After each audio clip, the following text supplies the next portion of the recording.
I rise, Speaker, to talk about what we can only describe as a gag motion by this government.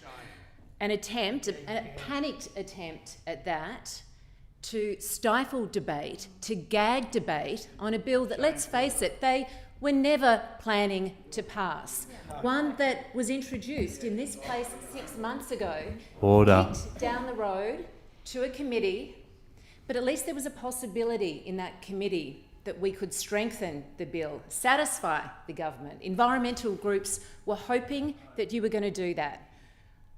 You were only going to gag this in the end. I spoke in this House earlier about my expectation that this bill, brought by the member for Pittwater in a private member's bill, with the support of his community, with the support of communities right up and down the New South Wales coast, would be debated tomorrow as it should have been.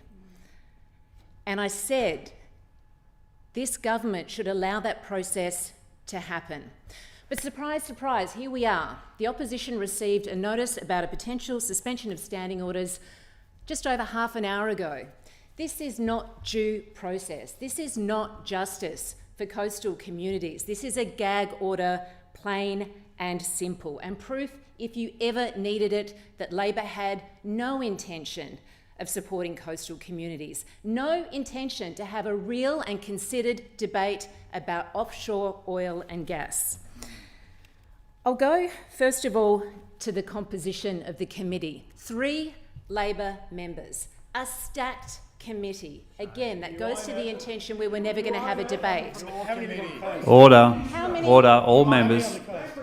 All members. How many coastal MPs were on that committee? Zero from No, one, just me. Just one from Order. the coalition. And I was the dissenting voice. Having heard the legal advice, I did not cherry pick it as Labor did. I took it within the constructs of what it was supposed to do, and that is to fortify a bill. So going to the Leader of the House's points, and he made 3 points. He said that 10.171B was unconstitutional. There are 4 words that can change that. 4 words that can change that. And legal advice to that committee accepted that that would fix the fundamental problem in the bill. We have drafted those amendments, and it should be up to this House and to the members of this place to determine whether that's appropriate. The second thing was about some hypothetical future Commonwealth intervention. That is not how we make good public policy in this place. Order. It is a hypothetical that would only be triggered by a series of domino events that are yet to happen. Again, another sign, if we needed it, that Labor never had any intention of supporting this bill, never had any intention, despite their repeated remarks in the election campaign and prior, from the Premier to the Environment Minister to almost every single one of Labor's coastal MPs and beyond, to the Prime Minister himself, Anthony Albanese, who said he wanted PEP-11 dead.